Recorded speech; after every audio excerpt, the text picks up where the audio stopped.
Alors, je voudrais simplement revenir sur deux films aujourd'hui. Parler de deux récits, de deux narrations, alors qu'on pourrait bien sûr, dans mon article, je reviendrai plus en détail et rajouterai d'autres exemples, ce qui permettra de revenir sur cette notion de transnationalité. Alors, les deux exemples, j'aimerais par la suite expliciter. Il s'agit du film de l'ARD Die Vertriebenen Hitlers letzte Opfer, ça aussi sur le terme de Opfer, mais aussi un film documentaire produit en Autriche, qui est beaucoup moins connu, film de Lorenz Gallmetzer, qui pour moi est aussi significatif, et ce sera intéressant, mais là aujourd'hui dans les 20 minutes je n'aurai pas le temps de revenir. Donc le film documentaire, au même titre que la littérature ou la fiction, constitue l'un des moyens privilégiés de la mise en scène de ce passé douloureux que sont les migrations forcées des populations allemandes des territoires de l'Est à l'issue de la Seconde Guerre mondiale.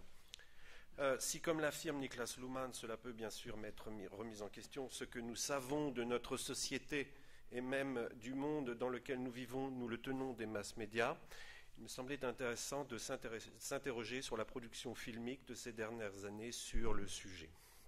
À partir de différents exemples, donc je viens de les évoquer, je me suis penché sur les stratégies esthétiques, historiographiques auxquelles recourent ces documents. Il s'agissait de repérer les possibilités, les limites de ces formes narratives spécifiques et surtout de comprendre dans quelle mesure celles-ci participent de ce que l'on peut appeler, en se référant à Michel Foucault, le dispositif de médiation mémorielle autour de la fuite et de l'exode, c'est-à-dire de s'interroger sur la matérialité de la médiation de ces savoirs. Pour cet exposé, je n'aborderai donc que les deux exemples que je viens d'évoquer, c'est-à-dire le Fluchtenvertreibung de Jost von Mohr et Eva Berthold de la Bayerische Rundfunk, et puis Die Große Flucht, réalisé sous la responsabilité de Guy de Knopp et diffusé en 2001. Pour moi, je les prends en tant que deux grands récits, donc de Meistererzählung. Ces deux séries présentent donc un certain nombre de similitudes, mais elles sont aussi intéressantes dans la mesure où elles ont contribué à l'élaboration de structures narratives qui s'inscrivent dans une tradition de récits identitaires propre à la République fédérale. Mais il s'agira de replacer ces projets documentaires dans leur contexte respectif, position dans les débats et luttes entre les différents acteurs autour de la définition légitime des politiques du passé allemand, afin d'en expliciter leur portée et les enjeux. Enfin, nous montrerons en particulier qu'au-delà de la référence aux valeurs universelles des droits de l'homme, les représentations du passé élaborées par le biais de ces documentaires restent des représentations ethnocentrées. Donc pour le premier film, la diffusion par la chaîne par ARD et par Bayerische Rundfunk de la série documentaire Fluchtenvertreibung d'Eva Berthold et de Jost von Mohr en février 1981 s'inscrit dans un contexte sociopolitique particulier que Maren Röger a explicité déjà, donc je n'y reviens pas. Elle correspond aussi à une période où la télévision s'affirme comme un des outils, sinon l'outil principal de médiation d'une histoire pour tous. C'est à partir de la fin des années 70 qu'apparaissent en même temps que de nouveaux moyens technologiques comme le VHS, de nouveaux formats du genre documentaire s'adressant à un public plus large. Le format usuel de la production documentaire historique restait encore largement marqué par un ton emprunté à la télévision scolaire, aux documents didactiques. On retrouve ainsi dans les archives du Baden-Württemberg des films scolaires réalisés au début des années 60 qui abordent la question des migrations forcées, surtout de l'intégration. Des nouvelles modalités de production visent à partir de cette époque donc un public large et adoptent le principe de ce qui est souvent désigné comme une télévision de narration. La véritable nouveauté de cette série de commentaires consiste donc moins, en mon sens, dans un remise en question des schémas interprétatifs que dans de nouvelles stratégies narratives et des migrations forcées. Affirmer comme Manfred Kittel que ce film venait combler une lacune et lever un tabou ne fait pas véritablement sens, et de nombreux chercheurs l'ont démontré, et on vient de le montrer à l'instant. L'argument du tabou est pourtant intéressant dans la mesure où il participe d'un discours à dimension idéologique, de l'élaboration de politiques du passé dans l'espace symbolique que constitue la nation. Il relève aussi dans le même temps, me semble-t-il, il est difficile parfois de faire la part des choses, de logique commerciale ou de stratégie de médiatisation. En effet, la diffusion des films documentaires historiques sur des domaines de l'histoire pourtant déjà largement abordés auparavant est souvent présentée aux téléspectateurs comme un événement rompant avec les logiques en vigueur jusque-lors. Nouveaux documents d'archives, images d'archives en couleur, sont d'autant d'arguments qui permettent de légitimer ce genre de production documentaire. Il n'est donc pas étonnant de retrouver cet élément rhétorique du tabou brisé dans le livre de Mühlfenzel, publié en parallèle de la série documentaire de la Bayerische Rundfunk. Cette remarque est révélatrice de la volonté de présenter la diffusion de cette série documentaire comme un événement médiatique de première importance. Alors le film constitué... Ouais, on ne voit pas très bien, donc c'est pas grave, je passe. Constitué de 3 parties de plus de 40 minutes, Inferno im Osten, Die Rechtlosen, zwischen Fremde und Heimat. Cette série constituait, il est vrai, l'une des premières tentatives filmiques ou télévisuelles dans l'élaboration d'un grand récit participant de la construction du mythe fondateur de l'espace politique et social de l'Allemagne après 1945. Le récit débutait d'ailleurs in medias res dans les dernières semaines du conflit mondial et l'exode des populations allemandes des territoires de l'Est du Reich. La critique a reproché d'ailleurs à l'époque le choix des réalisateurs qui était de ne commencer le récit que par la fin de l'épisode meurtrier de la Seconde Guerre mondiale, ce qui aurait pour conséquence de se concentrer davantage sur les souffrances du peuple allemand et de faire passer au second plan celles des populations juives ou d'autres nations. L'insistance sur les propres souffrances dans la mise en récit du national-socialisme et de la Seconde Guerre mondiale semblait renvoyer des structures narratives caractéristiques des années immédiates après-guerre. Mais il faut y voir également le signe d'un changement des logiques médiatiques, qui n'est d'ailleurs pas spécifique à la République fédérale et qui correspond à une évolution que je qualifierais d'internationale. Il est important de relever que ce serait justement après la diffusion de la série américaine Holocaust, et vraisemblablement après en avoir constaté le succès, donc l'efficacité, que le rédacteur de la Bayerische Rundfunk, Rudolf Mühlfenzel, membre de la CSU, aurait pris l'initiative de la réalisation d'un projet ambitieux de film documentaire retraçant les épisodes tragiques. De nombreux spécialistes ont à ce sujet insisté sur l'importance de la diffusion à la fin des années 70 de la série américaine Holocaust, qui illustre parfaitement ce changement paradigmatique des politiques mémorielles. Alors, Rainer Wirtz, par exemple, rappelle, je cite, « Le succès que connut cette série et les débats publics qu'elle suscita signifiaient que la télévision était devenue définitivement le médium de référence. Tous les ingrédients de la production télévisuelle sur les thèmes historiques, la télévision de l'événementiel comprise, y étaient déjà présents. Personnalisation, dramatisation et émotionnalisation. Une nation entière était profondément touchée. L'histoire à la télévision pouvait être présentée de manière plus efficace lorsque l'on abandonnait la rigueur de la logique de documentation. » C'est aussi l'avis de Daniel Levy et Nathan Snyder qui voient dans ces évolutions, alors que là où d'autres ne constatent qu'un phénomène de concurrence mémorielle, une véritable opportunité. La diffusion de la série Holocaust et sa réception marquaient selon eux l'avènement de la mondialisation des constellations ou dispositifs mémoriels, s'articulant autour des valeurs universelles des droits de l'homme. Le propre de notre époque, qualifié par les auteurs de postmoderne ou de seconde modernité, serait la porosité même des frontières ethniques ou nationales. Dans cet espace public élargi, où tous seraient des victimes potentielles, il s'agirait de dénoncer à présent toute forme de persécution, les humiliations et discours de haine. Donc c'est un discours qu'on va retrouver, bien sûr, au début des années 90, dans le contexte des guerres en l'ex-Yougoslavie.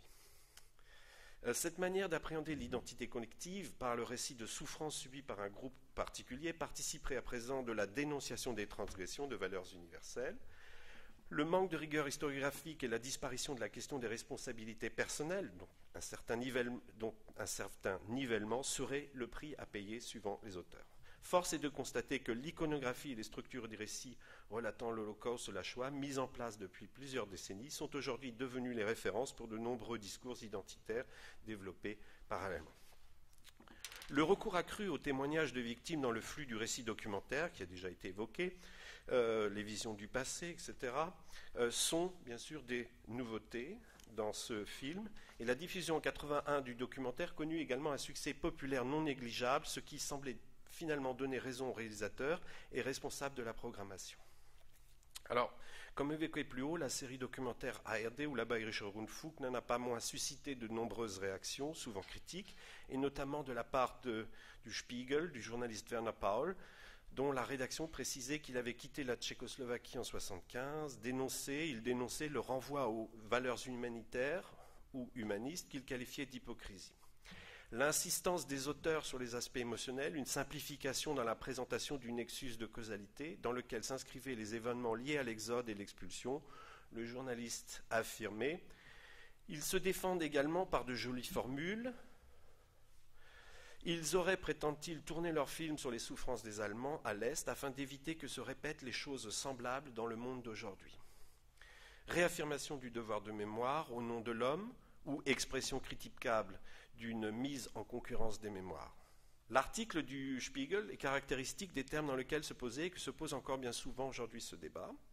Au-delà des discussions sur la véracité ou le caractère falsificateur du propos développé par la série documentaire, se posait la question d'une mémoire juste et par extension celle du sens de l'histoire en référence à Ricoeur. C'est pourquoi, me semble-t-il, le grand récit proposé ici relève de la tragédie, du récit épique dans lequel les personnages principaux ne seraient plus les héros guerriers, mais les victimes anonymes sacrifiées sur l'autel de l'histoire. Le générique précédant chaque épisode de cette épopée documentaire témoigne de la volonté des réalisateurs de faire revêtir aux images d'archives, utiliser un caractère iconique et emblématique des différentes étapes du long chemin de croix des populations allemandes de l'Est à l'issue de la Seconde Guerre mondiale. Là, j'aurais voulu montrer un extrait, mais peut-être je le ferai à la fin s'il y a encore le temps. Il s'agit de montrer les différentes images qui vont s'imposer et qu'on retrouve ensuite chez Guido Knopp. Alors ainsi, les réalisateurs avaient fait appel de manière récurrente aux témoignages de victimes, on l'a dit, et en ce sens, malgré les aspects novateurs, la série documentaire restait d'une facture très classique parce que dans la façon de présenter ces témoins, on avait encore l'impression de textes appris, de textes récités. Je passe donc au second exemple. Oui, c'est parti. Ici, c'est pas le film, mais c'est les 4 CD-ROM qui accompagnent, qui ont une dimension un peu encyclopédique, qui ont été édités en même temps ou un peu après le DVD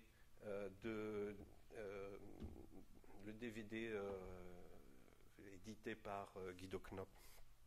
Ce n'est donc que 20 ans plus tard que le thème de l'exode et des expulsions fera à nouveau l'objet en Allemagne de réalisations documentaires comparables. Bien sûr, il y en a eu d'autres. Certes, le sujet des expulsions ne disparaissait pas des écrans et le sujet sera abordé à intervalles réguliers durant cette période.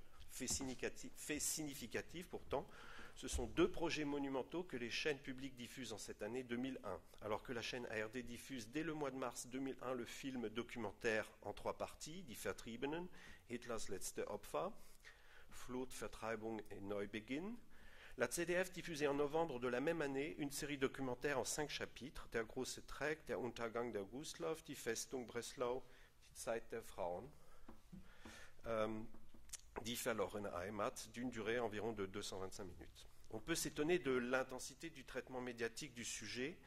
Ce phénomène s'inscrit bien évidemment dans une évolution que l'on peut faire remonter au moins au début des années 80, mais qui est également caractéristique de l'évolution des débats mémoriels de la société allemande d'après 90. Pour des raisons de temps, je ne reviendrai ici que sur la série Die große Flucht. Comment expliquer cet intérêt ? Je crois qu'on peut citer entre autres l'arrivée des chaînes publiques dans le milieu des années 80 qui marque l'avènement des logiques de concurrence qu'il convient de prendre en compte, je pense, dans l'analyse de ces séries documentaires. Mais le fait important, bien sûr, c'est la chute des régimes communistes qui permettait également l'accès aux régions où se déroulèrent ces événements traumatiques. Il y a de nouveaux documents d'archives. On utilise dans ce film des documents d'archives issus des pays des ex-pays du pacte de Varsovie, et puis aussi des témoins. J'en ai là quelques-uns, par exemple, Ivan Alimov, un sowjetischer Soldat in Ostpreußen. Et il est intéressant de voir comment on confronte les deux témoins. Et donc il y a la dame qui a vécu en tant qu'enfant les expulsions qui s'écrit Weg, weg, weg, bloß keinen Russen sehen. Et ce qui est intéressant, c'est que en sous-titre, on ne parle pas de Russen cette fois-ci, mais bien de sowjetische Soldat. Donc on a essayé visiblement de relativiser le discours du témoin, mais il n'en reste pas moins que c'est bien des Täter, enfin des criminels qui sont montrés ou des criminels potentiels. Et pourtant, le deuxième fait important dans l'utilisation de ces témoignages, c'est que même le criminel potentiel est présenté comme une victime. Il est victime, d'abord, il a été victime de l'armée allemande, puisqu'il a vu les exactions de l'armée allemande, et en même temps, il est victime de la propagande soviétique. Donc, on a quand même un ensemble de témoins qui nous sont présentés tous comme victimes. C'est une évolution importante, je pense, l'utilisation de témoins, puisqu'elle participe de la construction de cette mémoire nationale. On retrouve ça partout en ce moment avec les commémorations de 14-18. Et je voulais juste évoquer le projet de la ZDF, das Jahrhundertbus, Gedächtnis der Nation, où un bus traverse l'ensemble de l'Allemagne et va interroger des témoins qui parlent des différentes époques de l'histoire allemande et qui sont ensuite mis en ligne. Bon, là, je n'ai pas le temps d'y revenir, mais je pense que ce serait un projet à étudier et de voir à quoi ça correspond. Alors, pour revenir un peu sur les débats qu'ont suscité ce nouveau film,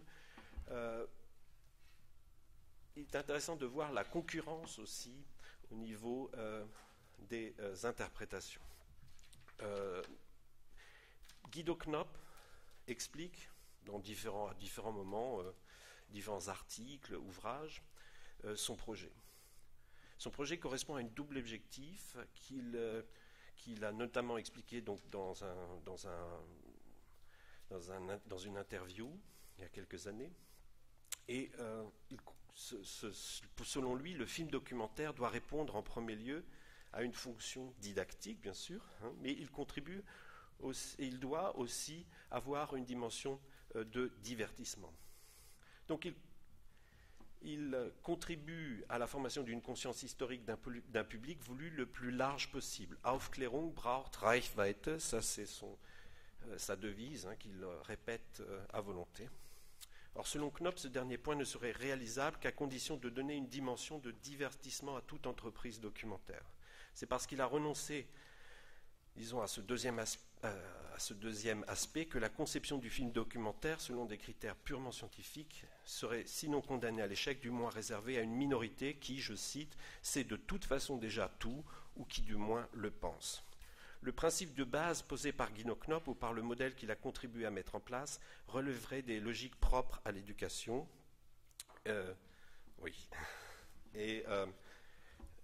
qui peut se résumer par la devise très classique en fait du prodesse et delectare. Ce qui m'intéressait ici, bien sûr, c'est la mise en concurrence des interprétations. Pour Guido Knopp, il s'agit simplement d'une jalousie de certains acteurs, de certains historiens concurrents, mais on peut s'interroger bien sûr on l'a vu, sur la présentation du document, sur la mise en scène, sur les différentes techniques utilisées. On peut bien sûr s'interroger et je pense que cette critique reste quand même légitime. Et je cite simplement Wolfgang Steiner qui rappelle que seul un petit groupe de collaborateurs décide à la télévision de l'ampleur de la diffusion des émissions et définit le profil des chaînes. Il statue sur la manière dont sont réparties les licences et les contrats afin que puisse être atteint le plus grand nombre de téléspectateurs possible avec le budget le plus réduit possible sans heurter les sensibilités, les instances de contrôle politique et des partenaires financiers. Voilà. Donc, le succès de la série documentaire Die große Flucht ne tient d'ailleurs pas simplement à la pertinence ou à la performance dans le propos et la forme de ce qu'on nomme le docutainment, il s'inscrit bien sûr dans un contexte médiatique important. La publication du roman Encrave de Kundergrast 2002, en fait, lui donnera la véritable publicité.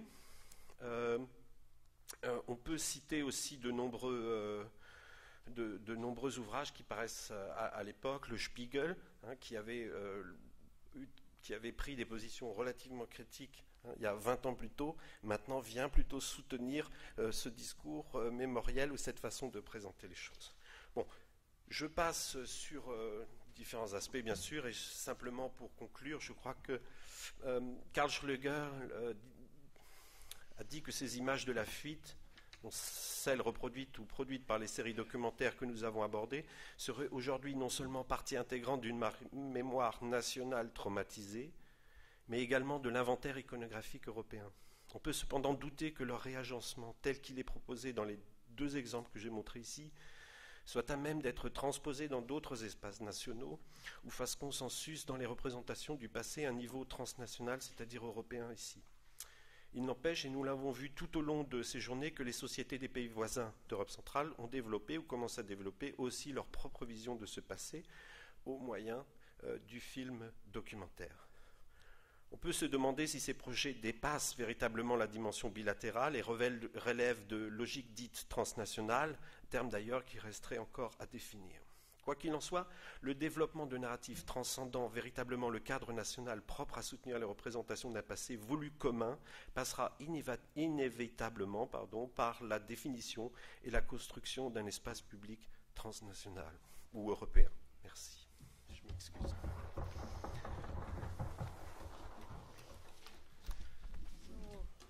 Danke vielmals für diese Ausführungen, also vor allem wie Sie die Rolle des narrativen Fernsehens gezeigt haben. Also mich hat es auch wirklich beeindruckt, also als Sie zeigten, wie manche Zeitzeugen zugleich Opfer und Täter erstens Täter und dann auch Opfer des kommunistischen Regimes gewesen sind. Ich weiß nicht, ob es sich lohnt, aber vielleicht wäre es gut für die Kollegen, die kein Französisch können, das knapp auf 2 Minuten lang auf Deutsch zusammenzufassen. Ja, ja. Gut. Also was mich hier interessiert hat, als Germanist oder als Spezialist des Narrativs war die Materialität der Medialisierung oder der Mediation von Wissen über Dokumentarfilm. Ich arbeite eigentlich über Museografie, aber da es praktisch der Film oder der Dokumentarfilm als Wissensort oder als Ort der Vermittlung von Wissen zu verstehen ist, schien es mir ganz besonders interessant, auf die Materialität oder die Medialität dieses Narrativ zurückzukommen. Also ich habe dann hier nur 2 Beispiele erwähnt, habe versucht, sie in den jeweiligen Kontext zurückzuführen, habe ich einige Kontinuität aufgezeigt. Man müsste aber auch die Zäsuren und die anderen Strategien, also die Unterschiedlichkeit der Strategien auch betonen, was ich da hier nicht machen konnte, natürlich in der knappen Zeit. Warum ich diese 2 Beispiele genommen habe, war einfach, dass sie für mich als Meistererzählung zu verstehen sind, oder zumindest in ihrem Ansatz, und auch, weil sie eine Ikonografie entwickeln, die bis heutzutage gültig ist. Ja. Und zum Schluss habe ich dann nur gezeigt oder wollte zeigen, habe ich natürlich einfach kürzen müssen, aber was ich zeigen wollte, ist, dieser Diskurs ein nationales Narrativ darstellt, aber was ich auch sagen wollte, nicht im tradierten Sinne des Nationalen, sondern eine Erneuerung, die über kulturelle Ritualisierung, das konnte ich natürlich jetzt nicht weiterentwickeln. Und deswegen sind diese Dokumentarfilme für mich wichtig. Also in dem Artikel, in meinem Beitrag, möchte ich dann andere Beispiele erwähnen und zumindest auch ein österreichisches Projekt, was Ende der Jahre 2000 veröffentlicht wurde. So ungefähr knapp.